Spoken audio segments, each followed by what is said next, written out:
नमस्कार दोस्तों, राधे राधे, जय श्री कृष्णा, जय सिया राम, राम राम साहब।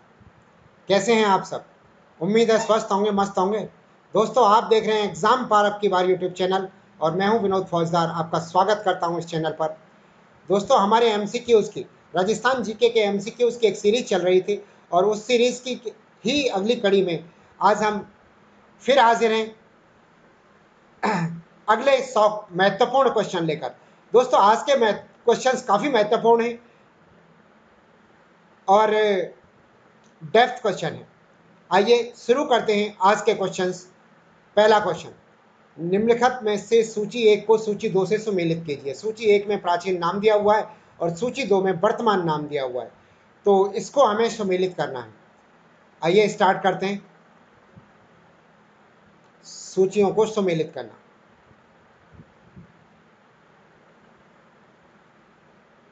तो इसके लिए 1 मिनट पेंसिल ले लूं। यस, सबसे पहले है आलौर। आलौर जो है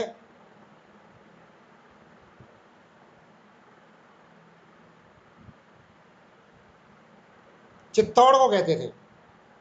आलौर चित्तौड़ को कहते थे। जयनगर, दूसरा ऑप्शन जयनगर जयपुर को कहते थे। जयनगर जो है। तीसरा माध्यमिका, तो माध्यमिका जो कहते थे वो नगरी को कहते थे। माध्यमिका सिवी जनपद की राजधानी थी माध्यमिका, और सिवी जनपद जो है उदयपुर में था और उसकी जो माध्यमिका रही नगरी, इसे माध्यमिका कहते हैं। और खिरजबाद जो है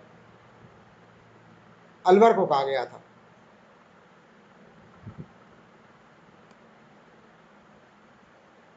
खिरजाबाद अलग था। खिरजाबाद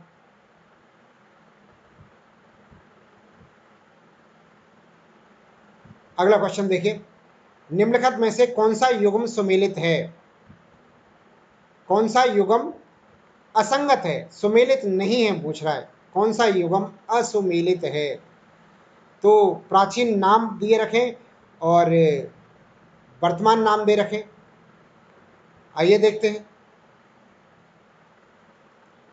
प्राचीन नाम है अजय मेरू।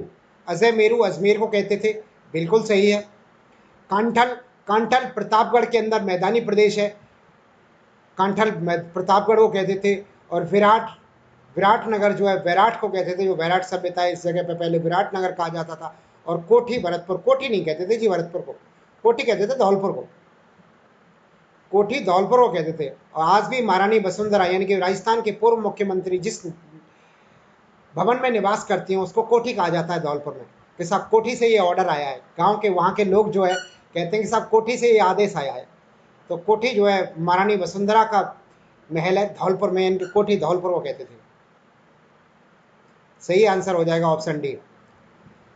मध्य प्रदेश राज्य की सीमा पर स्थित राजस्थान के जिले कौन कौन से हैं? तो राजस्थान के जो जिले हैं मध्य प्रदेश की सीमा पर स्थित, वो हैं सबसे पहले धौलपुर, करौली, सवाई माधोपुर, कोटा, चित्तौड़ और बूंदी। ये 6 जिले हैं जो मध्य प्रदेश की सीमा पर स्थित हैं। ऑप्शन ए पहला आंसर सही है। अगले क्वेश्चन की तरफ चलें। तो मध्य प्रदेश राज्य के साथ साथ राजस्थान के कौन से जिले से सीमा बनाते हैं? मध्य प्रदेश राज्य के साथ साथ राजस्थान के कौन से जिले में सीमा बनाते हैं? नीचे दिए गए कूट का प्रयोग कर सही उत्तर का चयन करें। तो दोस्तों, मध्य प्रदेश किस किस के साथ में सीमा बनाता है? बारा के साथ में, झालावाड़ के साथ, भीलवाड़ा के साथ, बांसवाड़ा के साथ और प्रतापगढ़ के साथ। दोस्तों, ये सभी के साथ सीमा बनाता है। 1 2 3 4 5, इसका उत्तर होगा ऑप्शन डी। बारा के साथ भी मध्य प्रदेश की सीमा लगती है। झालावाड़, भीलवाड़ा, बांसवाड़ा, प्रतापगढ़, कुल मिला के राजस्थान के 10 जिलों के साथ सीमा लगती है। जिनमें से 5 जिले दिए हुए हैं, 5 जिलों के साथ सीमा बनाता है। अगला क्वेश्चन, अरावली पर्वत श्रृंखला के मुख्य दर्रे कौन कौन से हैं? तो अरावली पर्वत श्रृंखला के जो मुख्य दर्रे हैं वो हैं देसुरी और सुराघाट। देसुरी और सुराघाट जो है ये अरावली पर्वत श्रृंखला के दर्रे हैं।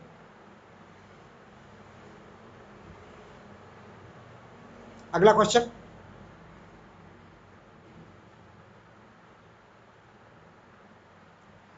निम्न में से सही कथन का चयन कीजिए। तो इनमें से सही कथन देखना है, कौन सा कथन सही है। आइए देखते हैं। पहला कथन, पंजाब सीमा पर राजस्थान के 2 जिले हनुमानगढ़ व गंगानगर स्थित हैं। हाँ जी बिल्कुल, पंजाब की सीमा पर राजस्थान के 2 ही जिले हैं, हनुमानगढ़ और गंगानगर, और पंजाब के भी 2 जिले ही राजस्थान के साथ सीमा बनाते हैं। उत्तर प्रदेश सीमा पर राजस्थान के 2 जिले भरतपुर व धौलपुर स्थित हैं। बिल्कुल सही बात है, उत्तर प्रदेश की सीमा पर भी राजस्थान के 2 ही जिले हैं, भरतपुर और धौलपुर, और उत्तर प्रदेश के भी 2 ही जिले हैं जो राजस्थान के साथ सीमा बनाते हैं, मथुरा और आगरा। पंजाब के 2 जिले फाजिल्का व मुक्तसर की सीमा राजस्थान के साथ लगती है। जी बिल्कुल सही है, पंजाब के यही 2 जिले हैं जिनकी सीमा राजस्थान के साथ लगती है। और उत्तर प्रदेश के 2 जिले भरतपुर व मथुरा की सीमा पर राजस्थान के साथ लगती है। भरतपुर व मथुरा नहीं है, भरतपुर तो राजस्थान का ही जिला है। तो उत्तर प्रदेश के 2 जिले आगरा व मथुरा हैं, आगरा और मथुरा 2 जिले हैं। इस हिसाब से ऑप्शन 1, 2, 3 सही हो जाएगा।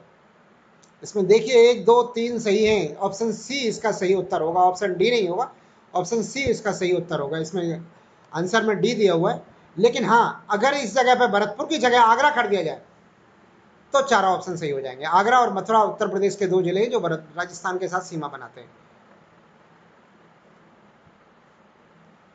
भरतपुर के साथ सीमा बनाते हैं। नेक्स्ट क्वेश्चन, राजस्थान के किस जिले की सीमा हरियाणा राज्य के साथ नहीं लगती है? तो झुंझुनू, हनुमानगढ़, चूरू और धौलपुर की सीमा नहीं लगती है। धौलपुर की सीमा जो है उत्तर प्रदेश और मध्य प्रदेश के साथ में साझा करता है। धौलपुर 2 राज्यों के साथ सीमा लगती है, धौलपुर के उत्तर प्रदेश के साथ और मध्य प्रदेश के साथ, जबकि हरियाणा के साथ सीमा नहीं लगती है। हरियाणा के साथ 7 जिलों की सीमा लगती है, राजस्थान के 7 जिले हैं जो हरियाणा के साथ सीमा बनाते हैं। आइए अगले क्वेश्चन की तरफ चलते हैं। अगला प्रश्न है, राजस्थान का कौन सा जिला हरियाणा राज्य के साथ सीमा नहीं बनाता है? तो सीकर, जयपुर, अलवर। ऑप्शन में 3 दिए हुए हैं, तो चौथा ऑप्शन हमें नजर नहीं आ रहा जो रह गया है स्कैन करने से, और तो ये तीनों ही जो है सीमा बनाते हैं। सूची 1 को सूची 2 से सम्मिलित कीजिए। सूची 1 में रेड टोंक जो है राजस्थान व थार की, दोस्तों इसमें ऑप्शन क्लियर नहीं दिख रहे, इसमें जो है सही स्कैन नहीं हुआ है, तो कैसे बताएं इस चीज़ को।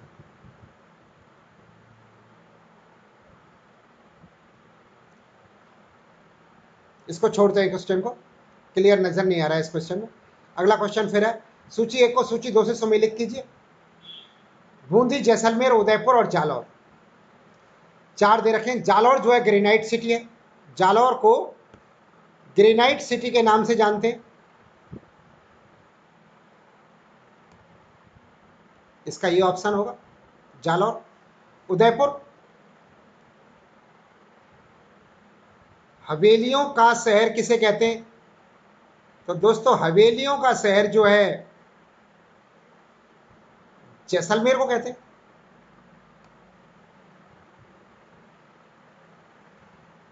उदयपुर राजस्थान का पेरिस कहलाता है, उदयपुर हो गया। और बूंदी जो है छोटा काशी कहते हैं बूंदी को, बूंदी का उत्तर हो जाएगा छोटा काशी।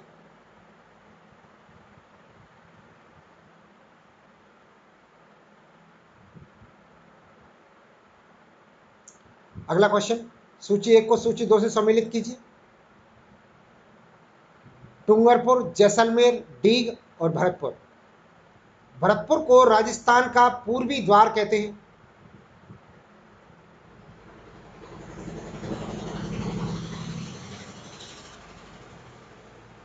भरतपुर को राजस्थान का पूर्वी द्वार कहते हैं। स्वर्ण नगरी जैसलमेर कहलाती है।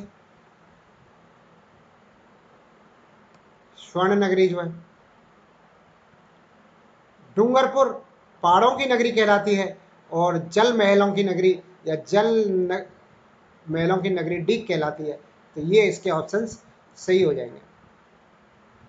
अगला क्वेश्चन 414 नंबर का, सूची 1 को सूची 2 से सम्मिलित कीजिए। तो उदयपुर जो है झीलों की नगरी कहलाती है, आप सब लोग जानते हैं। उदयपुर को झीलों की नगरी कहते हैं।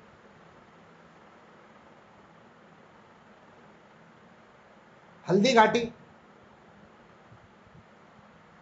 राजस्थान का गौरव या राजस्थान का प्रताप जो है, हल्दी घाटी को कहते हैं। कोटा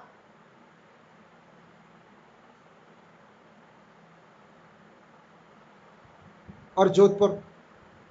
थार के मरुस्थल का प्रवेश द्वार जोधपुर को कहा जाता है। थार के मरुस्थल का प्रवेश द्वार जो है। और कोटा को कहते हैं राजस्थान की उद्योग नगरी, कोटा को कहते हैं, या राजस्थान की थर्मोपॉली। ये था से स्टार्ट हो रहा है, थर्मोपॉली होगी। राजस्थान का थर्मोपॉली जो है कोटा से स्टार्ट, कोटा को कहते हैं। अगले क्वेश्चंस की बात करते हैं हम। 415 नंबर का क्वेश्चन है, सूची 1 को सूची 2 से सम्मिलित करना है। उदयपुर,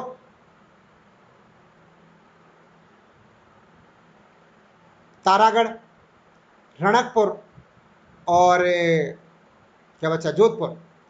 ये 4 ऑप्शन है, इन चारों का मिलान करना है। तो उदयपुर को पूर्व का वेनिस कहते हैं, झीलों की नगरी भी कहते हैं, पूर्व का वेनिस भी कहते हैं उदयपुर को। जोधपुर को सूर्य नगरी कहते हैं। तारागढ़, अजमेर, तो तारागढ़ अजमेर को राजस्थान का जिब्राल्टर कहते हैं, राजस्थान का जिब्राल्टर। और रणकपुर में एक मंदिर है, जैन मंदिर, जो कि खम्भों ही खम्भों बना हुआ, 84 खम्भों का है, इसलिए रणकपुर को खम्भों का शहर कहते हैं। रणकपुर पाली में आता है, खम्भों का शहर। अगला क्वेश्चन 1 से 16 नंबर का, फिर सूचियों का मिलान करना है इसके अंदर भी। आइए देखते हैं। किराड़ू, दोस्तों किराड़ू कहते हैं राजस्थान, किराड़ू मंदिर को राजस्थान का खजुराहो कहते हैं। ध्यान रहे, किराड़ू मंदिर राजस्थान का खजुराहो कहते हैं। किराड़ू गांव में जो मंदिर है जैसलमेर के अंदर, वो राजस्थान का खजुराहो कहलाता है। भिंड देवरा, राजस्थान का मिनी खजुराहो कहते हैं भिंड देवरा को। कोटा को वर्तमान नालंदा कहते हैं। यहाँ पर एजुकेशन का अच्छा वो है, इसलिए इसे कोटा को नालंदा कहते हैं, वर्तमान नालंदा। और गंगानगर को अन्न का कटोरा कहते हैं, या राजस्थान का अन्नागार कहते हैं गंगानगर।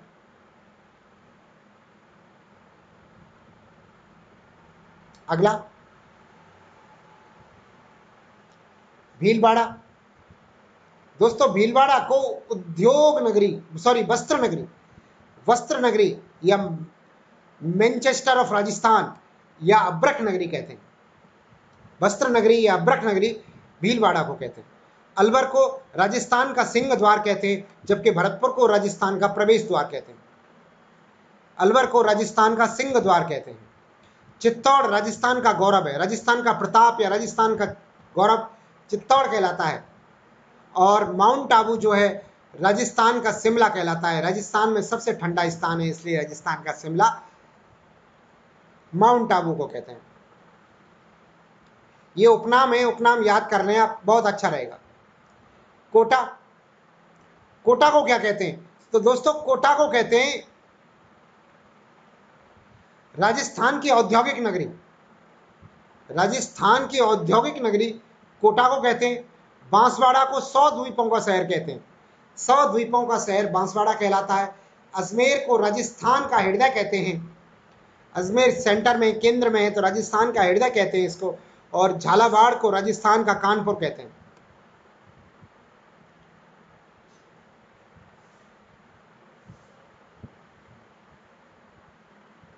औद्योगिक शहरों के मामले में राजस्थान का कानपुर कोटा को भी संज्ञा दी गई है। अगला क्वेश्चन, सूची 1 को सूची 2 से सम्मिलित कीजिए। राजस्थान का अब्दुल फजल किसे कहते हैं? तो दोस्तों राजस्थान का जो अब्दुल फजल है वो है मुहणौत नैणसी। मुहणौत नैणसी को राजस्थान का अब्दुल फजल कहते हैं। ये इसका सही उत्तर हो जाएगा, मुहणौत नैणसी। अगला, बांगड़ के गांधी। बांगड़ के गांधी किसे कहते हैं? भोगीलाल पांड्या को बांगड़ के गांधी कहते हैं। राजस्थान का लौह पुरुष दामोदर लाल व्यास को कहते हैं राजस्थान का लौह पुरुष। और राजस्थान के नरसी भगत किसे कहते हैं? तो राजस्थान के नरसी भगत कहते हैं, ये जो ऑप्शन में इधर था, क्या नाम है, भक्त कवि दुर्लभ को राजस्थान का नरसी कहते हैं।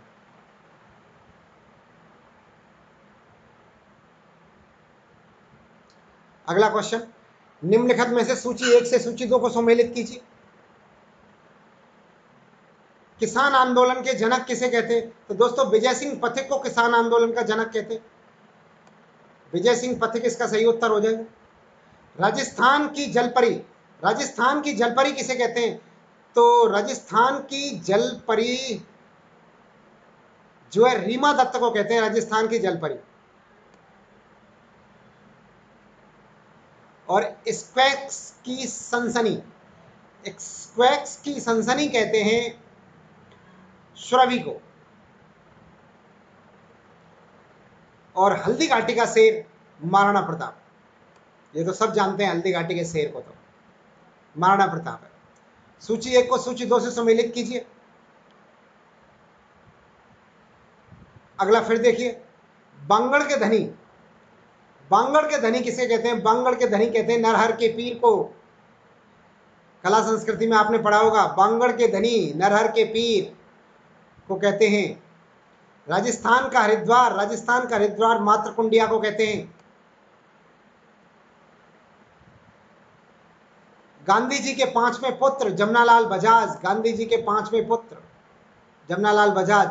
और राजस्थान का नेहरू पंडित जुगल किशोर को कहते हैं। राजस्थान का नेहरू पंडित जुगल किशोर।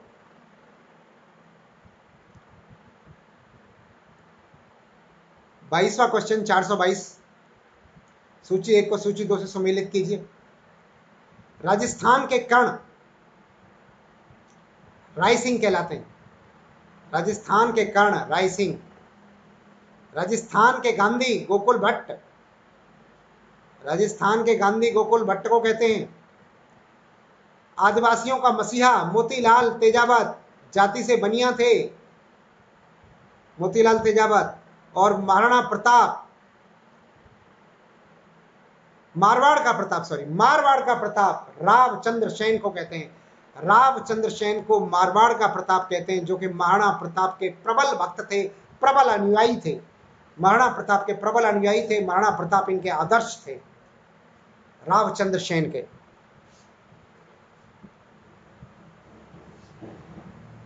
तेईसवां क्वेश्चन 423 नंबर का, सूची 1 को सूची 2 से सम्मिलित कीजिए। तो राजस्थान की मरु कोकिला कहते हैं अल्लाह जिलाबाई को। मरु कोकिला जो है अल्लाह जिलाबाई को कहते हैं इसको। राजस्थान की उड़न परी हमीरा बानो। राजस्थान की उड़न परी जो है हमीरा बानो है। राजस्थान की राधा मीरा को कहते हैं मीराबाई को, राजस्थान की राधा मीराबाई को। और बांगड़ की मीरा कहते हैं गबरी बाई को।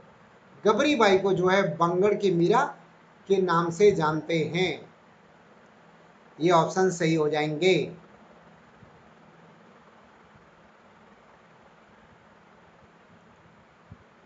अगला क्वेश्चन, सही युग्म का चयन करो।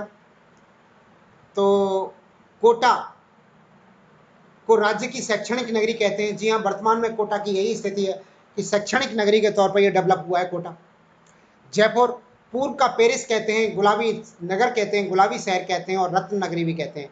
यहाँ पर जो है रत्न नगरी है, रत्नों का भंडार है कोटा इसके अंदर। जयपुर में रत्नों के मामले में फेमस है, जो भी महंगे रत्न होते हैं उनमें, जैसे क्या नाम है, हीरा जवाहरात माणिक, इस तरह के रत्नों के लिए जयपुर फेमस है। अलवर को पूर्वी राजस्थान का कश्मीर कहते हैं। उपर्युक्त सभी सही आंसर है इसका। अगला क्वेश्चन, गलत युग्म का चयन करें। आपके गलत युग्म का चयन करना है। तो मेबल की पहाड़ियां जो है डूंगरपुर और बांसवाड़ा के इलाके में पाई जाती हैं। बांसवाड़ा का दक्षिणी क्षेत्र है, डूंगरपुर और बांसवाड़ा में पाई जाती हैं। डूंगरपुर और बांसवाड़ा के क्षेत्र में मेबल की पहाड़ियां पाई जाती हैं। गिरवा जो है बांसवाड़ा का दक्षिणी क्षेत्र नहीं है, गिरवा जो है उदयपुर में होता है। गिरवा ऑप्शन गलत है इसमें। गिरवा जो है उदयपुर में जो पहाड़ियां पाई जाती हैं, उदयपुर के उत्तर पश्चिम में जो पहाड़ी पाई जाती है उन्हें गिरवा कहते हैं। मेवात अलवर और भरतपुर के आसपास का क्षेत्र को मेवात कहते हैं।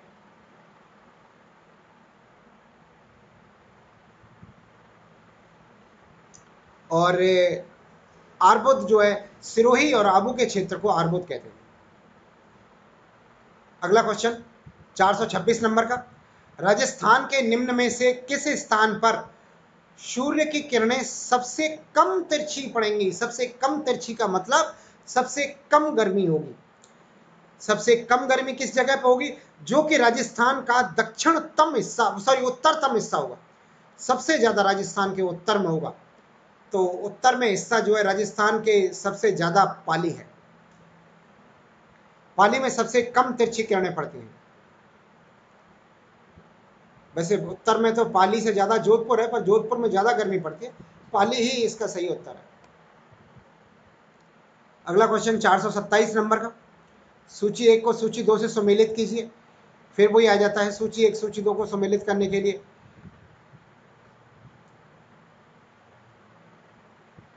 बांगर, बांगर कहते हैं पुरानी जलोढ़ मृदा वाले क्षेत्र को। पुरानी जलोढ़ मृदा वाला क्षेत्र जो शेखावाटी क्षेत्र में है या फिर लूनी नदी के किनारे पर है, यानी कि लूनी नदी के बेसिन में या फिर कांतली नदी के बेसिन में जो भी इलाके हैं वो सब बांगर के अंदर आते हैं। तो लूनी नदी में जो है पाली, नागौर लूनी नदी के अंदर आते हैं, सीकर और झुंझुनू जो है कांतली नदी में आते हैं। तो ये जो ऑप्शन हो जाएगा ऑप्शन 4 वाला, ये सही हो जाएगा। कुरुक्षेत्र, कुरुक्षेत्र कहते हैं दोस्तों अलवर का उत्तरी भाग, अलवर के उत्तरी भाग को कुरुक्षेत्र कहते हैं। हड़ौती जो है कोटा, बूंदी, बारा, झालावाड़ वाला क्षेत्र हड़ौती आता ही आता है। और मेबल जो है, मेबल की पहाड़ियां जो है डूंगरपुर और बांसवाड़ा के मध्य मिलती हैं। मेबल की पहाड़ियां। अगला क्वेश्चन 428 नंबर का, सूची 1 को सूची 2 से सम्मिलित करनी है। सबसे पहले मेवात, अलवर भरतपुर वाला क्षेत्र मेवात कहलाता है। इसमें ऑप्शन में अलवर दे रखा है, अलवर हो जाएगा। मरुबाड़ या मारवाड़, जोधपुर को कहते हैं मरुबाड़ या मारवाड़ जो है। और आरबुद और चंद्रावती जो है सिरोही और आबू के आसपास के क्षेत्र को पुराने टाइम में, प्राचीन टाइम में आरबुद या चंद्रावती कहते थे। और बांगड़ या बारगर जो है डूंगरपुर और बांसवाड़ा के क्षेत्र को कहते हैं बांगड़, जहां के मेवल की पहाड़ियां पाई जाती हैं। इस क्षेत्र में ही मेवल की पहाड़ियां पाई जाती हैं, बांगड़ में ही, बांगड़ के मैदान में ही। बांगड़ के मैदान में जो है डूंगरपुर से बांसवाड़ा के मध्य जो है मेवल की पहाड़ियां पाई जाती हैं। अगला क्वेश्चन 429 नंबर का, सूची 1 को सूची 2 से सम्मिलित करिए। सूचियां आ रही हैं सम्मिलित करने के लिए, आइए करते हैं सम्मिलित। दोस्तों माण या बल्ल, माण या बल्ल जैसलमेर को कहते हैं। ये नाम याद रखें, ये बहुत इंपॉर्टेंट है। सूचियां जो हैं इनको आप याद कर लें, इन सूचियों से बहुत कुछ आपका रिवीजन हो जाएगा। मांड्य वल्ल देश जैसलमेर को कहते हैं, जबकि ढूंढाड़ जयपुर वाले क्षेत्र को कहते हैं, जयपुर या उसके आसपास के क्षेत्र को ढूंढाड़ कहते हैं। मालव देश जो है प्रतापगढ़ और झालावाड़ वाले क्षेत्र को मालव देश कहते हैं। और शिवी मेद पाट या प्राग पाट जो है उदयपुर और चित्तौड़ वाले इलाके को कहते हैं। ये इसका सही उत्तर होगा। अगले क्वेश्चन की तरफ चलते हैं। 430 नंबर का क्वेश्चन। दोस्तों ये गलत स्कैन हो गए, सब कट गए ऑप्शन।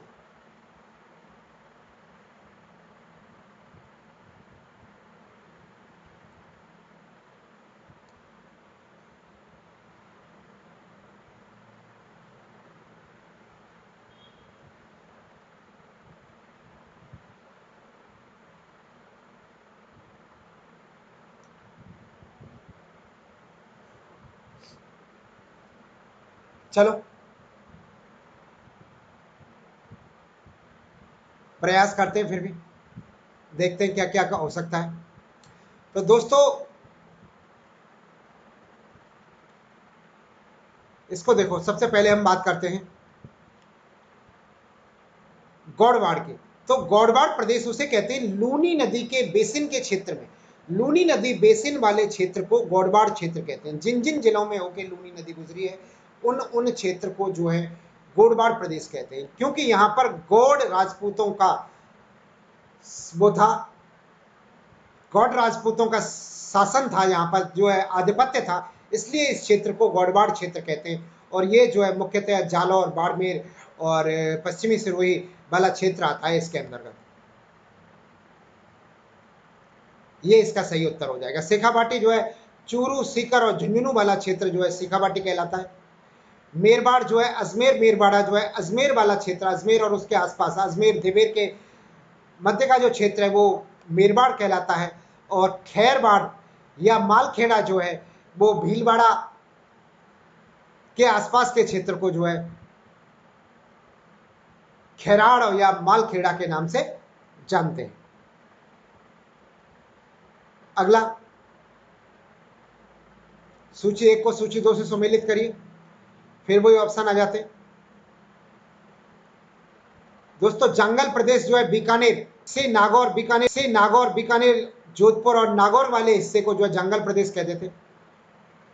योद्धे हनुमानगढ़ और गंगानगर वाले क्षेत्र को योद्धे कहते थे, पहले यहाँ पे योद्धे जनपद हुआ करता था प्राचीन टाइम में। सूरसेन जो है भरतपुर, करौली और धौलपुर वाले क्षेत्र को सूरसेन कहते हैं, जिसकी राजधानी मथुरा थी। भरतपुर, धौलपुर और करौली वाले क्षेत्र को सूरसेन कहते हैं। और गिरवा जो है उदयपुर के अंतर्गत आता है। उदयपुर में जो पहाड़ियां हैं उदयपुर के उत्तर पश्चिम में, वो गिरवा की पहाड़ियां कहलाती है। गिरवा क्षेत्र जो है उदयपुर में आता है।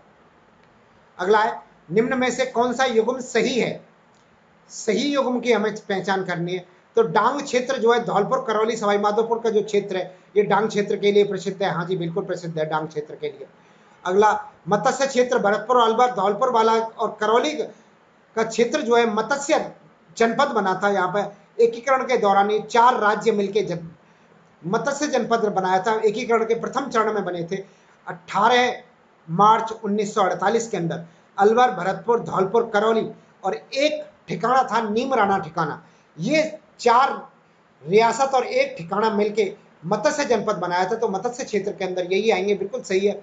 और भोराट का पठार जो है उदयपुर जिले से की गोगुंदा तहसील से लेकर राजसमंद जिले की कुंभलगढ़ तहसील तक फैला हुआ है, ये भी बिल्कुल सही है। भोराट का पठार जो है कुंभलगढ़, राजसमंद से लेके गोगुंदा, उदयपुर तक फैला हुआ है, ये बिल्कुल सही है। राजस्थान का तीसरा सबसे ऊंचा पठार है, 1225 मीटर इसकी ऊंचाई है। अतः आंसर उपरोक्त सभी सही हो जाएगा। सबसे ऊंचा पठार उड़िया का पठार है राजस्थान में, जिस पर कि माउंट आबू पर्वत है। राज्य का एकमात्र स्टॉक एक्सचेंज कहां पर है। तो राज्य में एकमात्र स्टॉक एक्सचेंज जयपुर में। निम्न में से गलत युग्म का चयन करें। ये गलत युग्म का चयन करना। माउंट आबू सर्वाधिक ठंडा स्थान है, जी बिल्कुल सही है। जैसलमेर सर्वाधिक लू व आंधी वाला स्थान है, नहीं जी। गंगानगर के अंदर सर्वाधिक लू और आंधी आती है। राजस्थान में सर्वाधिक आंधियों वाला जिला गंगानगर है, जैसलमेर नहीं है, अतः इसका क्वेश्चन का उत्तर यही हो जाएगा।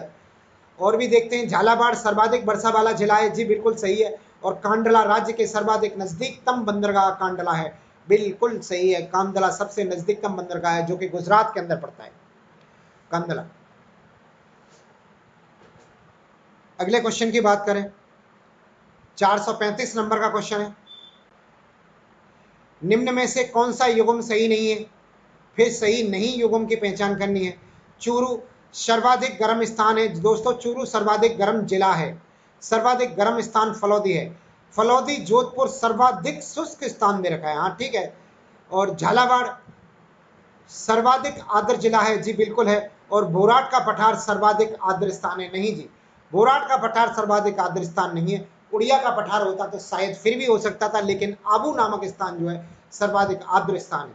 सर्वाधिक आर्द्र आबू है। सर्वाधिक गर्म जिला चूरू है। सर्वाधिक शुष्क स्थान या गर्म स्थान फलौदी है। सर्वाधिक आर्द्र जिला या वर्षा सर्वाधिक वर्षा वाला जिला झालावाड़ है। और सर्वाधिक वर्षा वाला स्थान माउंट आबू है। अगला क्वेश्चन, भारत का पहला भूमिगत परमाणु परीक्षण कहां हुआ था? ऑप्शन ए कट गया जी, पोखरण में हुआ था। सब जानते हैं इस बात को, तो इस क्वेश्चन को। अगला क्वेश्चन 437 नंबर, राजस्थान के प्रथम व्यक्तित्व के संबंध में सूची 1 को सूची 2 से मिलाइए। राजस्थान के प्रथम, दोस्तों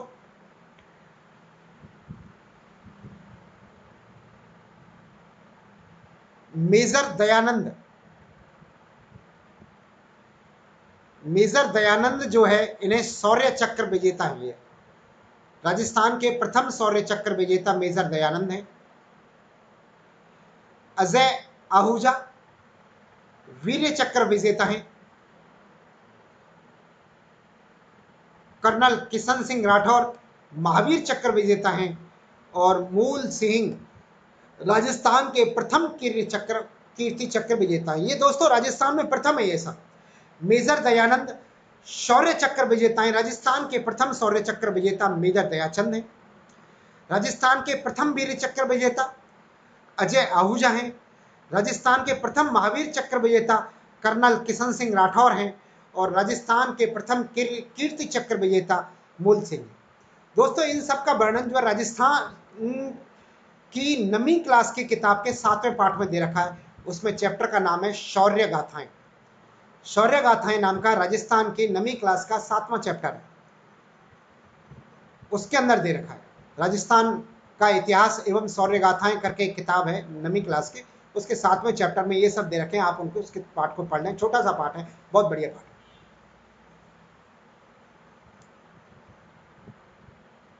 राजस्थान के किस चिकित्सक को कृत्रिम पैर का जनक माना जाता है? तो डॉक्टर पी के सेठी को, डॉक्टर पी के सेठी को कृत्रिम पैर का जनक माना जाता है। इन्होंने प्लास्टिक फुट या जयपुर फुट के नाम से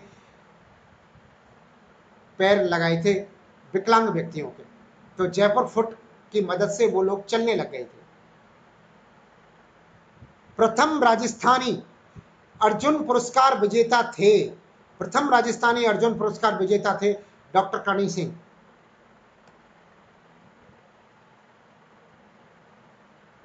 गलत युग्म का चयन करो। के राधाकृष्णन राजस्थान के प्रथम मुख्य न्यायाधीश नहीं जी, के राधाकृष्णन तो राजस्थान के क्या भारत के प्रथम उपराष्ट्रपति रहे थे राधाकृष्णन। तो आर के नायर राजस्थान के, यही है गलत युग्म, आर के नायर राजस्थान के प्रथम सतर्कता आयुक्त थे, जी हाँ। रघुनाथ सिंह राजस्थान के प्रथम पुलिस महानिदेशक थे, बिल्कुल सही है। और पी बनर्जी राजस्थान के प्रथम पुलिस महानिरीक्षक रहे थे, ये भी सही है। राजस्थान ललित कला अकादमी के कलाविद सम्मान से सम्मानित प्रथम कलाकार कौन थे? तो प्रथम कलाकार थे श्री राम गोपाल विजय वर्गीय। श्री राम गोपाल विजय वर्गीय जो है राजस्थान कला अकादमी कलाविद पुरस्कार से सम्मानित प्रथम व्यक्ति थे? अगला क्वेश्चन,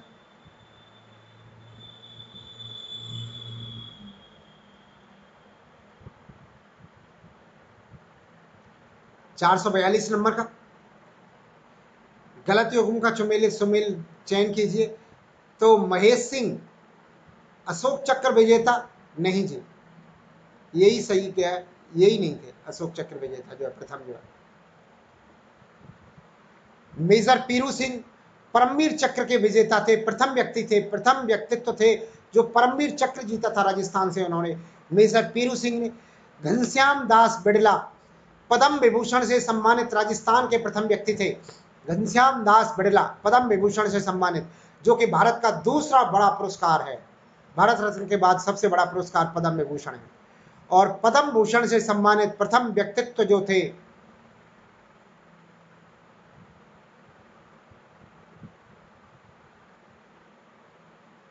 उसका नाम ही नहीं दे रखा। अगला क्वेश्चन, अशोक चक्र प्राप्त करने वाले पहले राजस्थानी सैनिक कौन थे? तो अशोक चक्र प्राप्त करने वाले शंभू सिंह थे। महेश सिंह नहीं थे, शंभू सिंह थे अशोक चक्र प्राप्त करने वाले पहले राजस्थानी। अगला क्वेश्चन, पद्मश्री से सम्मानित प्रथम राजस्थानी पुरुष कौन थे? तो पद्मश्री से सम्मानित प्रथम राजस्थानी पुरुष सूर्य कुमार बोबन्य थे। सूर्य कुमार बोबन्य पद्मश्री से सम्मानित प्रथम पुरुष थे। मैग्सेसे पुरस्कार प्राप्त करने वाले प्रथम राजस्थानी महिला कौन है? तो अरुणा राय हैं। अरुणा राय प्रथम मैग्सेसे पुरस्कार प्राप्त करने वाली प्रथम वो हैं जिन्हें के किसी फिल्म के राइटिंग के लिए पुरस्कार मिला था। राजस्थान के प्रथम और एकमात्र महिला जिन्हें पद्मश्री व पद्म विभूषण दोनों से सम्मानित किया गया है, ऐसी महिला राजस्थान की जिसे पद्मश्री और पद्म विभूषण दोनों से सम्मानित किया गया है, तो वो है रत्न शास्त्री। रत्न शास्त्री नाम की महिला है जिसे पद्मश्री और पद्म विभूषण से सम्मानित किया गया है। अगला क्वेश्चन,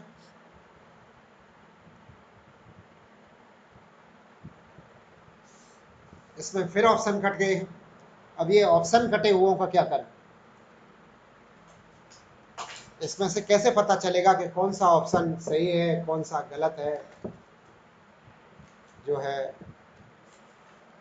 अब कुछ तो क्या करें, आइए देखते हैं, फिर भी पढ़ते हैं, कोशिश करते हैं कि कटे हुए ऑप्शनों में से कौन सा सही है कौन सा गलत है, पता लगाने का प्रयास करते हैं, है ना? हाँ जी, चलिए पहला क्वेश्चन पढ़ते हैं अपन।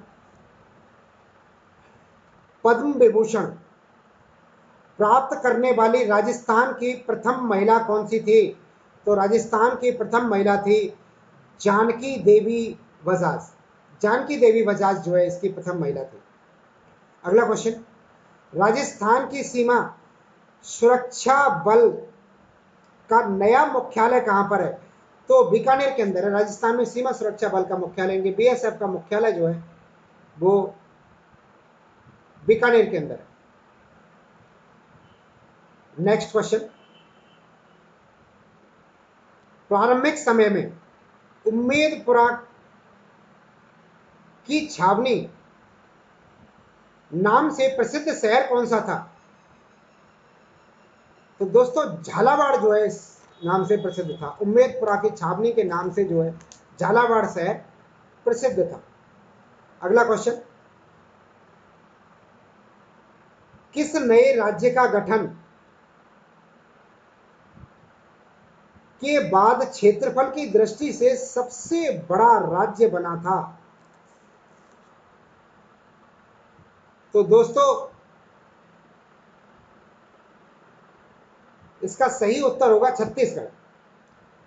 पहले राजस्थान जो है भारत में क्षेत्रफल की दृष्टि से दूसरा बड़ा राज्य था सन 2000 से पहले, लेकिन सन 2000 में मध्य प्रदेश से छत्तीसगढ़ अलग हुआ। मध्य प्रदेश से छत्तीसगढ़ अलग होने के बाद राजस्थान जो है भारत का सबसे बड़ा राज्य बन गया था सन 2000 के बाद। अगला क्वेश्चन 551 नंबर का, राजस्थान की सीमाओं का विस्तार उत्तर से दक्षिण तक कहां से कहां तक है? तो उत्तर से दक्षिण की बात करें तो इसमें बी उत्तर इसका सही होगा। कोड़ा गांव श्रीगंगानगर से बोरकुंड बांसवाड़ा तक राजस्थान का विस्तार है। कोड़ा गांव श्रीगंगानगर से बोरकुंड गांव बांसवाड़ा तक उत्तर से दक्षिण की ओर है। जबकि पूरब से पश्चिम की ओर बात करें तो पूरब की तरफ सिलौद गांव पड़ता है धौलपुर में। सिलौद गांव से कटरा गांव जैसलमेर तक पूरब से पश्चिम की ओर विस्तार है। अगला क्वेश्चन, देश के सबसे गर्म और सबसे शुष्क प्रदेश कौन सा है? तो देश का सबसे गर्म और सबसे शुष्क प्रदेश राजस्थान है। अगला क्वेश्चन, निम्न को क्षेत्रफल की दृष्टि से आरोही क्रम में व्यवस्थित करो। तो आरोही क्रम में व्यवस्थित करने के लिए जोधपुर, नागौर, जयपुर और चौथा शहर है पाली। तो इसका सही उत्तर जो है, सही उत्तर हो जाएगा इसका सबसे पहले जयपुर, फिर पाली, फिर जोधपुर और नागौर। नहीं, नागौर और जोधपुर, जोधपुर सबसे बड़ा, ये क्रम हो जाएगा। अगला क्वेश्चन,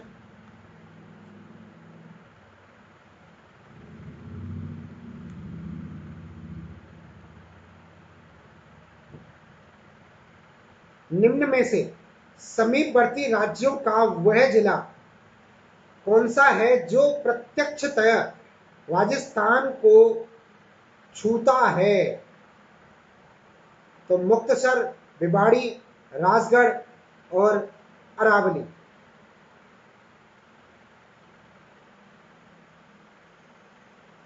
निम्न में से समीपवर्ती राजस्थान राज्यों का वह जिला कौन सा है जो प्रत्यक्षतया राजस्थान को छूता है? तो दोस्तों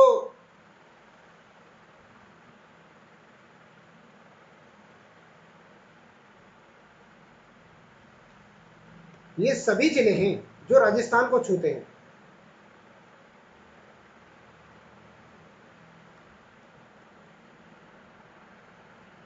अगला क्वेश्चन,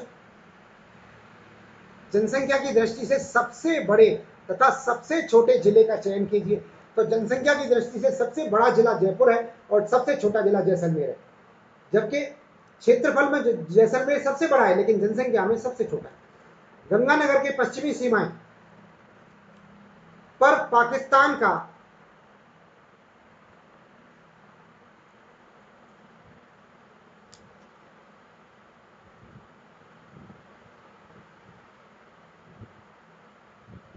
कौन सा जिला है? तो दोस्तों बहावलपुर जो है गंगानगर से टच करता है। बहावलपुर और बहलावलपुर, बहावलपुर और बहलावलपुर दोनों जिले जो है गंगानगर की सीमा से सीमा बनाते हैं। पाकिस्तान के ये दो जिले हैं जो गंगानगर से सीमा बनाते हैं। राजस्थान के मरुस्थल को किस नाम से जाना जाता है? तो राजस्थान के मरुस्थल को जो है थार के मरुस्थल के नाम से और द ग्रेट इंडियन डेजर्ट दोनों नामों से जाना जाता है। राजस्थान के मरुस्थल को दोनों ही नामों से जाना जाता है। अगला क्वेश्चन है, मैसा का पठार किस जिले में स्थित है? तो मैसा का पठार जो है वो चित्तौड़गढ़ जिले में है। मैसा का पठार चित्तौड़गढ़ जिले में, और इस मैसा के पठार पर ही चित्तौड़ का किला बना हुआ है। चित्तौड़ का किला भी मैसा के पठार पर ही बना है, ये भी स्मरण रहे। आगे चलते हैं।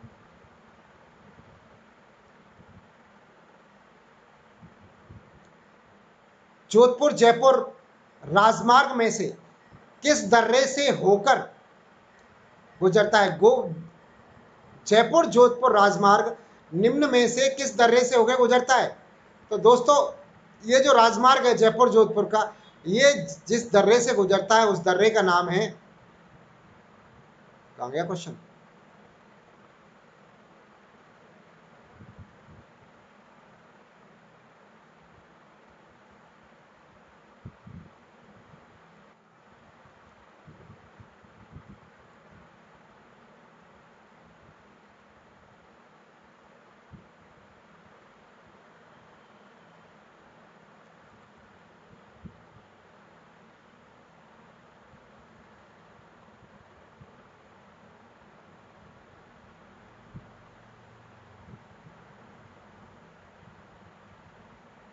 हाँ जी,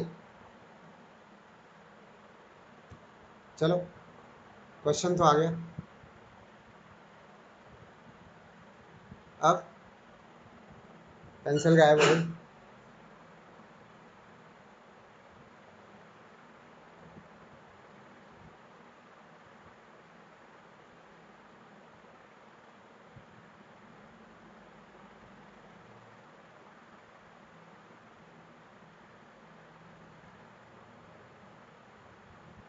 हाँ जी, बरका दर्रा है, बरका दर्रा है, जहां होके जो है जयपुर जोधपुर राजमार्ग जो है जिस तरह से गुजरता है उसे बरका दर्रा कहते हैं।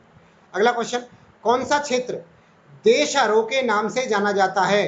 तो देशहरों के नाम से जो क्षेत्र जाना जाता है वो है उदयपुर में रागा व जरगा पर्वत की चोटियां।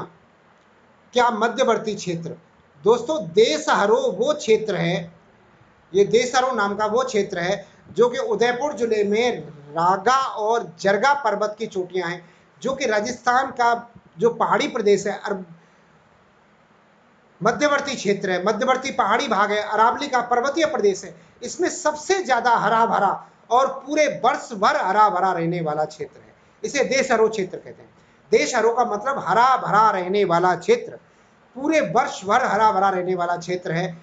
जरगा और रागा पर्वत की चोटियों के मध्य वाला क्षेत्र जो है इसे देशहरो क्षेत्र कहते हैं, उदयपुर जिले में है। राजसमंद का राज्य पक्षी, राजस्थान का राज्य पक्षी कौन सा है? तो राजस्थान का राज्य पक्षी जो है वो घोड़ाबड़ है। द ग्रेट इंडियन बस्टर्ड किसे कहते हैं? तो ग्रेट इंडियन बस्टर्ड भी घोड़ाबड़ को ही कहते हैं, ग्रेट इंडियन बस्टर्ड। अगला, राजस्थान का राज्य खेल क्या है? तो राजस्थान का राज्य खेल बास्केटबॉल है, राजस्थान का राज्य खेल बास्केटबॉल है। जबकि भारत का राष्ट्रीय खेल कबड्डी है।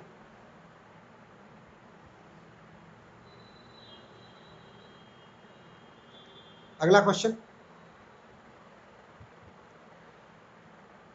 राजस्थान का राज्य पशु क्या है?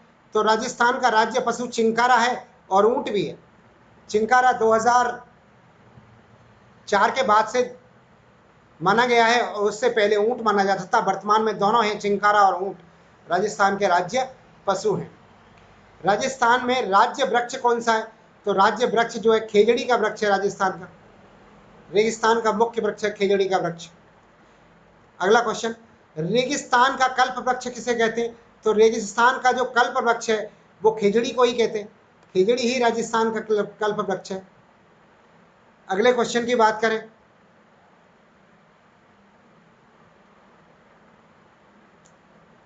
तो निम्न में से किस एक वृक्ष को राजस्थान का गौरव कहा जाता है? तो वही खेजड़ी का वृक्ष है दोस्तों, खेजड़ी का वृक्ष ही है जिसे राजस्थान का गौरव कहते हैं। राज्य पुष्प रोहिड़ा राजस्थान के किस भाग में सर्वाधिक पाया जाता है? तो पश्चिमी राजस्थान में सर्वाधिक पाया जाता है राज्य वृक्ष रोहिड़ा जो है। स्थिति के अनुसार जो युग्म अन्य से भिन्न है वो कौन सा है? देखिए, अलवर भरतपुर, बीकानेर श्रीगंगानगर, जैसलमेर जालौर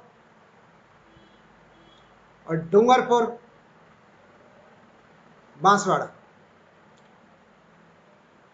तो दोस्तों सीमा के हिसाब से लगाएं तो ये बाकी सब जिले एक दूसरे से मिले हुए हैं, तो जैसलमेर और जालौर ही एक ऐसे जिले हैं जो आपस में सीमा नहीं साझा करते। अलवर भरतपुर सीमा साझा करते हैं, बीकानेर और गंगानगर सीमा साझा करते हैं, डूंगरपुर बांसवाड़ा सीमा साझा करते हैं, लेकिन जैसलमेर जालौर के बीच में बाड़मेर आता है, ये सीमा साझा नहीं करते।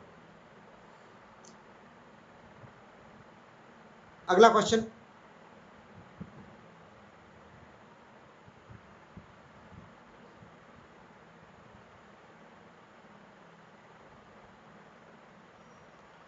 राजस्थान में संलग्न जिले कौन से हैं? तो राजस्थान में संलग्न जिले, संलग्न मतलब आपस में मिले हुए, सिरोही पाली नागौर तीनों जिले आपस में मिले हुए। सिरोही, बाड़मेर, जैसलमेर नहीं मिले हैं। झालावाड़, बूंदी, टोंक भी नहीं मिल रहे हैं और चूरू, झुंझुनू और जयपुर भी नहीं मिल रहे हैं। अगला क्वेश्चन, कोटा का देशांतरीय विस्तार कौन सा है? दोस्तों, राजस्थान का जो पूर्वी देशांतरीय विस्तार है वो 78 डिग्री 70 मिनट है, जबकि वो धौलपुर के सिवाना गांव का है। तो राजस्थान में जो है कोटा जो है थोड़ा सा इधर पड़ता है। तो ऑप्शंस के हिसाब से भी आप अनुमान लगा सकते हो, जैसे कि मैं लगा पा रहा हूं कि 75 डिग्री से 77 डिग्री के मध्य जो है कोटा पड़ता होगा।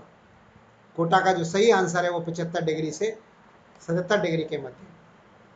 अगला, दौसा कब नए जिले के रूप में बना था? तो सन 1991 में 3 नए जिले बने थे एक साथ। 1991 में दौसा, जयपुर से दौसा बना था, और उदयपुर से राजसमंद बना था, और कोटा से बारा बना था। ये 3 नए जिलों का गठन एक साथ हुआ था सन 1991 में।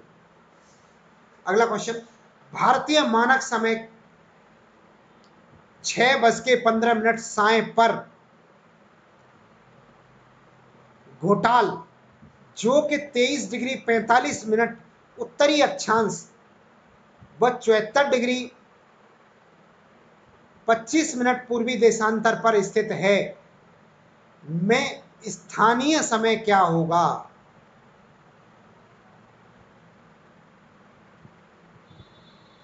दोस्तों, एक देशांतर से दूसरे देशांतर के मध्य चलने पर जो अंतर आता है वो 4 मिनट का अंतर आता है। यानी कि इसमें अक्षांश का समय के साथ कोई रोल नहीं है। इसने जो अक्षांश दिया है कि 23 डिग्री 45 मिनट पर स्थित है, कोई मतलब नहीं है इस अक्षांश का, इस शब्द का कोई मतलब नहीं है। समय का निर्धारण देशांतरीय रेखाएं करती हैं। अगर 74 डिग्री 25 मिनट पूर्वी देशांतर पर हम हैं तो स्थानीय समय क्या होगा? तो उसने स्थानीय समय पूछा है। तो स्थानीय समय जो है हमारे भारतीय मानक समय के अनुसार, भारतीय मानक समय से बात कर रहा है, भारतीय मानक समय यानी कि 82.5 डिग्री। तो 82.5 डिग्री में से 74 डिग्री को घटाएंगे, 82.5 में से 74 घटेंगे तो 6 और 2 8, 8.25 डिग्री बचेगा। 8.25 डिग्री के अंदर से 1 डिग्री चलने पर 4 मिनट का अंतर आता है। तो 8.25 डिग्री चलने पर 33 मिनट का अंतर आएगा। 8 चौके 32 और एक सवा का अंतर 1 मिनट और आ जाएगा, तो 33 मिनट का अंतर आएगा। तो 33 मिनट अगर इसके अंदर ऐड कर देंगे तो इसका उत्तर जो है आ जाएगा।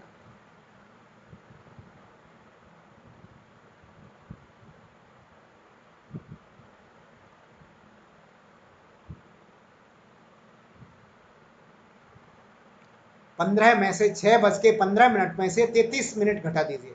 6:15 में से जब 33 मिनट घटेंगे तो 15 17 17 और घटाने 17 घटाएंगे तो 5 मिनट, क्या नाम है, 5:42 मिनट के लगभग समय होगा। तो इन्होंने 43 मिनट दिया नहीं है, तो 42 मिनट का समय हो जाता है। 5:42 40 सेकेंड, ये शाम का समय हो जाएगा। 5:42 और 40 सेकेंड शाम का ये समय हो जाएगा जो है। इन्होंने एग्जैक्ट 43 देते तो 43 भी इसका सही उत्तर होता, क्योंकि यहाँ सेकंडों का कोई रोल नहीं है मेरे हिसाब से। क्योंकि 82.5 डिग्री है तो 82.5 में से 74.5 घटाएंगे तो 8.25 बचेंगे, और 8.25 देशांतरों को मिनट में कन्वर्ट करेंगे तो ये 33 मिनट होते हैं। और 6:15 बजे में से जब 33 मिनट घटाएंगे तो 5:43 मिनट इसका सही उत्तर आएगा। दोस्तों, ये हमारा एक टॉपिक के एमसीक्यू समाप्त होते हैं। अब हम दूसरे टॉपिक के कुछ एमसीक्यूज करते हैं, और वो दूसरा टॉपिक है हमारा राजस्थान के प्रमुख मृदा संसाधन। इसके भी हम कुछ एमसीक्यूज को हल करेंगे आज। आइए देखते हैं। इसका पहला एमसीक्यू, अपने 100 एमसीक्यू हम पूरे करने, उसमें 100 एमसीक्यू पूरे नहीं हुए, लगभग 70 75 70 72 एमसीक्यू हुए, बाकी 30 एमसीक्यू और देखते हैं। राजस्थान राज्य में कछारी मिट्टी किन जिलों में पाई जाती है? दोस्तों, कछारी मिट्टी जो पाई जाती है वो पाई जाती है चंबल बेसिन के अंदर। चंबल बेसिन यानी कि जहां चंबल बेसिन का विस्तार है, धौलपुर, सवाई माधोपुर, भरतपुर, करौली वाले क्षेत्र में जो है कछारी मिट्टी पाई जाती है। अगला, फास्फोजिप्सम से पौधों में कौन सा पोषण तत्व प्राप्त होता है? तो इससे पौधों में गंधक और कैल्शियम प्राप्त होता है, गंधक और कैल्शियम प्राप्त होता है। निम्नलिखित में से कौन सा युग्म सुमेलित नहीं है? तो युग्म सुमेलित नहीं है, हनुमानगढ़ का गंगानगर में भूरी बलुई मिट्टी नहीं पाई जाती है, यहाँ पर उपजाऊ मिट्टी पाई जाती है, जलोढ़ मिट्टी पाई जाती है। इसके अंदर भूरी बलुई मिट्टी जो है वो पश्चिमी रेगिस्तानी इलाके में पाई जाती है। यही ऑप्शन इसका सही उत्तर होगा, जो पश्चिम भूरी बलुई मिट्टी है जो बालू का स्तूपों में पाई जाती है, बालू का स्तूपी वाले प्रदेश में। अगला है ऊसर भूमि किसे कहते हैं? तो ऊसर भूमि कहते हैं कि खारी और लवणीय भूमि को, ऐसी भूमि जो कि लवणीय हो गई है, खारी हो गई है, बंजर हो गई है, उस भूमि को जो है ऊसर भूमि कहते हैं। अगला क्वेश्चन 5 नंबर का, 5 नंबर का ऑप्शन देखते हैं क्या आता है। राज्य में बालू का स्तूप वाले क्षेत्रों में पाई जाने वाली मिट्टी कौन सी है? तो पीली भूरी बलुई मिट्टी जो है बालू का स्तूपों वाले क्षेत्रों में पाई जाती है। निम्नलिखित में से किस उर्वरक से अधिकतम पोषक तत्व की प्राप्ति होती है? तो दोस्तों di ammonium phosphate, di ammonium phosphate से अधिकतम पोषक तत्व की प्राप्ति होती है फसलों के लिए। लवणीय मिट्टी में निम्नलिखित में से किस उर्वरक का उपयोग अधिकतम किया जाता है? तो अमोनियम सल्फेट का उपयोग किया जाता है लवणीय मिट्टी को के ट्रीटमेंट के लिए।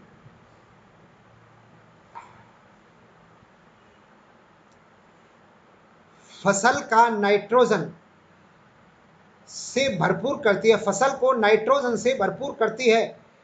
तो मटर की फसल जो है नाइट्रोजन को भरपूर कर देती है। नाइट्रोजन, मटर की फसल अगर बोएं तो जो भूमि है वो नाइट्रोजन से भरपूर हो जाती है, नाइट्रोजन की अच्छी पैदा वो होती है, उसमें मात्रा बढ़ जाती है। तेलीय पानी से मिट्टी हो जाती है, क्षारीय हो जाती है, तेली पानी से जो है मिट्टी जो है क्षारीय हो जाती है तेलीय पानी की वजह से। अगले क्वेश्चन की तरफ चलते हैं। अगला क्वेश्चन 10 नंबर का क्वेश्चन, राज्य के जल अपर्दन तथा वायु अपर्दन से सर्वाधिक प्रभावित मिट्टी कौन सी है? तो जल अपर्दन और वायु अपर्दन से जो सर्वाधिक प्रभावी जो है, जल अपर्दन से सर्वाधिक काली मिट्टी और बलुई मिट्टी जो है प्रभावित है, ये सबसे ज्यादा प्रभावित है।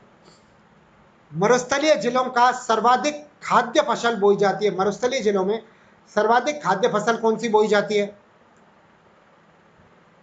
तो बाजरा बोया जाता है, सबसे ज्यादा बाजरा बोया जाता है। मक्का जो है दक्षिणी राजस्थान में बोया जाता है। जौ जयपुर में सबसे ज्यादा बोया जाता है। और गेहूं जो है गंगानगर, भरतपुर, अलवर में सबसे ज्यादा बोया जाता है, गंगानगर में सबसे ज्यादा बोया जाता है। राजस्थान में मृदा परीक्षण के लिए प्रयोगशालाएं कहां पर स्थापित की गई हैं? तो मृदा के परीक्षण के लिए प्रयोगशालाएं जयपुर और जोधपुर में स्थापित की गई थी शुरुआत में, लेकिन आजकल तो मृदा परीक्षण की प्रयोगशालाएं हर जिले में हैं, लगभग लगभग हर संभाग पर हैं मृदा परीक्षण प्रयोगशाला, कृषि विभाग के अधीन जो आती हैं, लेकिन शुरुआत में जोधपुर और जयपुर में स्थापित की गई थी। निम्नलिखित को सुमेलित कीजिए। अब ये सुमेलित करने हैं हमें, आइए देखते हैं क्या है। अल्फी सोल्स, तो दोस्तों अल्फी सोल्स जो है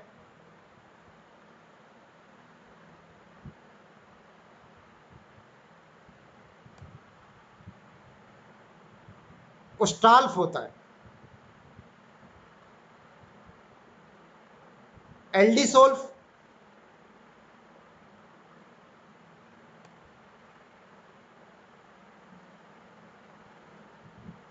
शामेंटस होता है। एंटीसोलस,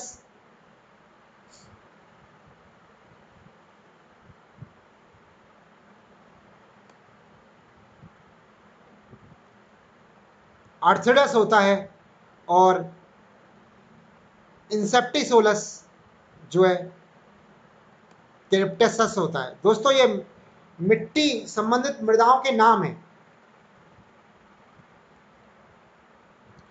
अगला क्वेश्चन 14 नंबर का,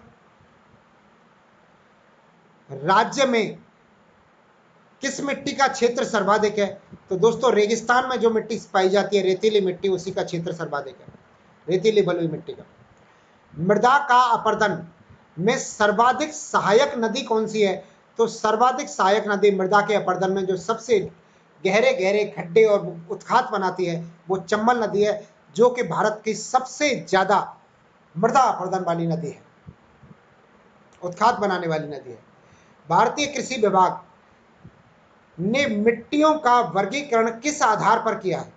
तो भारतीय कृषि विभाग ने जो मिट्टियों का वर्गीकरण किया है वो किया है मिट्टी की उर्वरकता के आधार पर। भारतीय कृषि विभाग ने जो है मिट्टियों का वर्गीकरण किया है। ऑप्शन बी इसका सही उत्तर हो जाएगा। अगला क्वेश्चन, अरावली के किस भाग में रेतीली मिट्टी पाई जाती है? तो अरावली के पश्चिमी रेगिस्तानी इलाके में रेतीली मिट्टी पाई जाती है। नेक्स्ट क्वेश्चन 18 नंबर का, राजस्थान में घग्गर में बाढ़कृत मैदानों में पाई जाने वाली मिट्टी कौन सी है? तो भूरी मिट्टी, भूरी दोमट मिट्टी पाई जाती है यहां से, इस जगह पे भूरी दोमट मिट्टी पाई जाती है। अगला क्वेश्चन, राज्य में चंबल और माही बेसिन में पाई जाने वाली मिट्टी कौन सी है? तो चंबल और माही के बेसिन में जो मिट्टी पाई जाती है वो काली मिट्टी होती है। राज्य में काली मिट्टी से संबंधित निम्नांकित में से कौन सा तथ्य असत्य है? तो दोस्तों सूखने पर इसमें दरारें आ जाती हैं, बिल्कुल कील पड़ जाती है, इसमें दरारें आ जाती हैं, चटक जाती है बिल्कुल मिट्टी, ऐसे जैसे आपने देखा होगा आपके गांव की पोखर में से जब पानी सूख जाता है तो पोखर के अंदर की जो मिट्टी है, पोखर के अंदर की जो जमीन है वो चटक जाती है, बिल्कुल दरार पड़ जाती है उसमें मोटी मोटी। इसी तरह से वो काली मिट्टी होती है, जहाँ पानी सर्वाधिक भरा रहता है वो काली मिट्टी होती है, पोखर की मिट्टी जो होती है। आपके गांव में ये उदाहरण मिलेगा, तो वो जो है काली मिट्टी में दरार पड़ जाती है। इसमें जीवाश्म की मात्रा अधिक है, ये ऑप्शन गलत है, इसमें जीवाश्म की मात्रा अधिक नहीं होती है, इसमें जीव अधिक नहीं पाए जाते, अधिक जीव पाए जाते हैं रेतीली बलुई मिट्टी में, जीवाश्म की मात्रा उसमें ज्यादा पाई जाती है। मैंने ऑप्शन गलत लगा दिया, निशान गलत लगा दिया, सही उत्तर ऑप्शन बी है। ये कैल्शियम और मैग्नीशियम की मात्रा की दृष्टि से समृद्ध है। हाँ जी बिल्कुल समृद्ध है काली मिट्टी जो है कैल्शियम और मैग्नीशियम की मात्रा से, और इनमें से कोई नहीं तो उत्तर नहीं है, पर इसका सही उत्तर हो जाएगा जीवाश्म की मात्रा इसमें अधिक नहीं पाई जाती है, कम पाई जाती है। अगला क्वेश्चन, मृदा क्षरण या कटाव रोका जा सकता है? मृदा का कटाव कैसे रोका जा सकता है? ऑप्शंस हैं, पौधे लगाकर, जी हाँ सबसे उपयुक्त ऑप्शन है, पौधा लगाकर ही मृदा के कटाव को रोका जा सकता है, सबसे उपयुक्त ऑप्शन यही है, नंबर 1। दूसरा, पशुओं के चारे के द्वारा, और कोई ऑप्शन नहीं। सेम की समस्या से आशय क्या है? तो सेम की समस्या से आशय है जलमग्न अधिक होना। दोस्तों सेम की समस्या के बारे में अगर हम बात करें तो सेम की समस्या जो है अधिकतर जिस इलाके में पाई जाती है वो इलाका है राजस्थान में इंदिरा गांधी नहर वाला इलाका। इंदिरा गांधी नहर राजस्थान के जिस जिस जगह से होकर निकली है, यानी कि हनुमानगढ़, गंगानगर, बीकानेर और जैसलमेर, तो इन इलाकों में पाई जाती है सेम की समस्या। सेम की समस्या होती क्या है? सेम की समस्या होती है इंदिरा गांधी नहर से या किसी भी नहर से उसका पानी रिस रिस के नहर के आसपास वाले इलाके में भर जाता है। आसपास के इलाके में, नहरी क्षेत्र के आसपास के इलाके में नहर के अतिरिक्त नहर के किनारों पर भर जाता है, तो वो पानी जो है जमीन के अंदर चला जाता है। जमीन के अंदर अगर जिप्सम की पट्टी है, जिप्सम जमाव क्षेत्र अगर जब उसके अंदर होता है, कोई भी चट्टानी इलाका उसके अंदर होता है, तो वो चट्टानी इलाका जमीन के भूगर्भ में होने के कारण पानी जमीन अंदर नहीं सोख पाती है। जब पानी को अंदर जमीन नहीं सोख पाती है तो वापस पानी ऊपर आने लगता है, पानी वापस ऊपर आने लगता है, उसी तरह से पानी वापस ऊपर आने लगता है जैसे एक दीपक की बत्ती में तेल बत्ती ऊपर खींचती है, उसी तरह से जमीन से पानी वापस ऊपर आने लगता है। और जब जमीन के भूगर्भ का पानी ऊपर आता है तो जमीन के अंदर से खनिज लवणों को भी वो अपने साथ लेके आता है। क्योंकि रेगिस्तानी इलाके में ये समस्या होती है, तो पानी जमीन के अंदर से खनिज लवणों के सहित आता है और उस जगह को दलदली बना देता है, उस क्षेत्र को। तो सूर्य की तेज गर्मी से पानी तो भाप बन के उड़ जाता है, पानी का बाष्पीकरण तो हो जाता है, लेकिन जो खनिज लवण है वो जमीन के ऊपर एक परत के तौर पर जम जाते हैं और उस भूमि को लवणीय बना देते हैं। ये पूरी प्रोसेस सेम की समस्या कहलाती है। मेरे हिसाब से आप समझ गए होंगे कि सेम की समस्या क्या होती है। अगला क्वेश्चन, राज्य के पश्चिमी क्षेत्र में स्थित मरुस्थलीय होने के प्रमुख भौगोलिक कारण क्या हैं? तो जलवायु की शुष्कता ही प्रमुख कारण है, आर्द्रता तो इसका कारण हो ही नहीं सकती। समुद्र से दूरी भी एक कारण है, पर ज्यादा सटीक कारण राजस्थान की जलवायु की शुष्कता है। अगला ऑप्शन है सुमेलित कीजिए। दोस्तों सुमेलित करने हैं इसमें, आइए देखते हैं। पहला है भीलवाड़ा, अजमेर,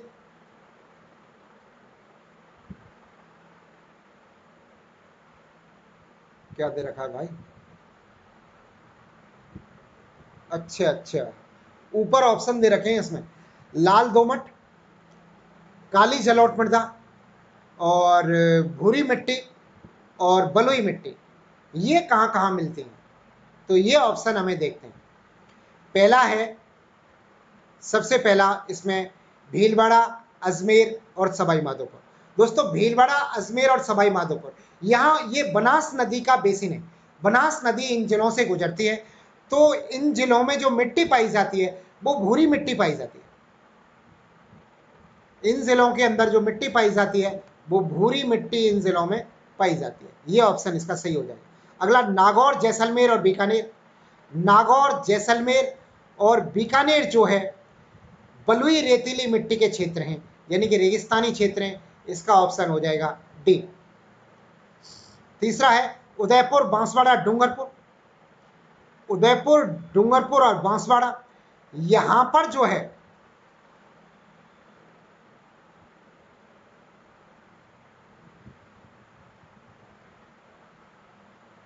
काली मिट्टी पाई जाती है, काली कछौर जलौढ़ मिट्टी पाई जाती है। ये माही नदी के बेसिन के अंदर आता है, तो इसके अंदर कछौड़ मिट्टी पाई जाती है, कछौड़ और जलौढ़ मिट्टी पाई जाती है। ऑप्शन ये इसका सही उत्तर हो जाएगा। और बचा अलवर, भरतपुर, सवाई माधोपुर। इसके अंदर नहीं जी, उल्टा गलत हो गया। अलवर भरतपुर जिलों के अंदर ही दमोह ये पाई जाती है। इसका उत्तर ये होगा, ये वाला। ये जो है कछारी मिट्टी यहाँ पाई जाती है अलवर भरतपुर धौलपुर में, अलवर भरतपुर टोंक सवाई माधोपुर में। जबकि उदयपुर बांसवाड़ा के अंदर जो है लाल मिट्टी कह सकते हैं अपन। ये ऑप्शन इसका सही होगा।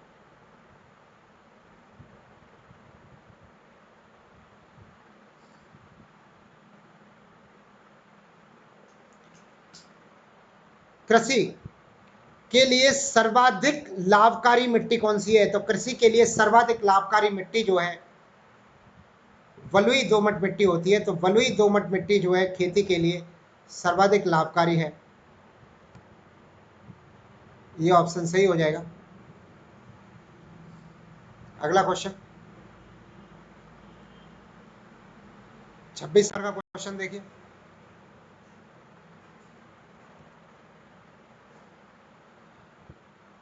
खारी मिट्टी कहाँ पाई जाती है? तो खारी मिट्टी पाई जाती है बाड़मेर, जैसलमेर, बीकानेर, नागौर।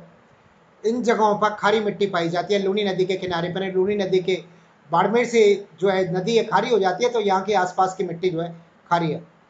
खारी मिट्टी का मतलब ये भी है कि इसके अंदर लवणीय मात्रा ज्यादा, जिस मिट्टी में लवणीय मात्रा ज्यादा पाई जाएगी वो मिट्टी खारी होगी। तो इन क्षेत्रों में लवण की मात्रा अधिक पाई जाती है। किसान लोग जिस मिट्टी को सबसे अधिक पसंद करते हैं वो बलुई दोमट मिट्टी है। बलुई दोमट मिट्टी है जिसको किसान सबसे अधिक पसंद करते हैं और सर्वाधिक उपजाऊ मिट्टी भी है बलुई दोमट मिट्टी जो है। अगला क्वेश्चन, लवणीय व क्षारीय मिट्टी के संबंध में निम्नलिखित में से कौन सा कथन असत्य है? असत्य कथन हमें ढूंढना है। तो आइए देखते हैं कौन सा कथन जो है असत्य है। लवणीय मिट्टी को बोलचाल की भाषा में कहते हैं, खारी मिट्टी कहते हैं। लवणीय मिट्टी को बोलचाल की भाषा में खारी मिट्टी कहते को रेह कहते हैं। हाँ जी, रेह कहते हैं, बिल्कुल सही है। रेह शब्द में पढ़ नहीं पाया। लवणीय मिट्टी को बोलचाल की भाषा में रेह कहते हैं। हाँ जी, बिल्कुल रेह कहते हैं। अगला है, क्षारीय मिट्टी को बोलचाल की भाषा में भूरा ऊसर कहते हैं। हाँ जी, भूरा ऊसर कहते हैं क्षारीय मिट्टी को। अगला है, ऐसी मिट्टी के प्रबंधन जिसमें जिप्सम, चूना पत्थर, सल्फर, पाइराइट आदि का उपयोग किया जाता है। ऐसी मिट्टियों के प्रबंधन में जिप्सम, चूना पत्थर, सल्फर, पाइराइट, ये जो है, ये जो खनिज पदार्थ हैं, जिप्सम, चूना पत्थर, सल्फर, पाइराइट, ये जो मिट्टियों के ट्रीटमेंट में उपयोग में लिए जाते हैं, ये कथन भी बिल्कुल सही है। अगला है, ऐसी मिट्टियां में चुकंदर, आलू, गेहूं, कपास जैसी फसलें होती हैं। नहीं जी, लवणीय क्षारीय मिट्टियों में कोई फसल नहीं होती है या बहुत कम उपजाऊ होती है। इन फसलों के लिए तो जो मिट्टी चाहिए वो चाहिए बलुई दोमट मिट्टी। बलुई दोमट मिट्टी में सर्वाधिक उत्पादन होता है इन फसलों का। अगला क्वेश्चन 29 नंबर का, लाल लोमी मिट्टी किस जिले में पाई जाती है? तो लाल लोमी मिट्टी जो है जोधपुर में पाई जाती है। अगला, धूसर या सिरोजम किस्म की मृदा किस जिले में पाई जाती है? तो दोस्तों, धूसर मृदा जो है पाली, नागौर, जालौर, सीकर, झुंझुनू सभी इलाकों में पाई जाती है। ये जो है उपयुक्त सभी इसका सही उत्तर है। तो दोस्तों, ये था हमारा आज का लास्ट क्वेश्चन। आपने हमारा ये वीडियोस देखा, इसके लिए बहुत बहुत धन्यवाद। आपने अगर अभी तक हमारा चैनल सब्सक्राइब नहीं किया हो तो आप सब्सक्राइब कर लें। वीडियोस देखने के लिए बहुत बहुत धन्यवाद। जय हिंद, जय भारत।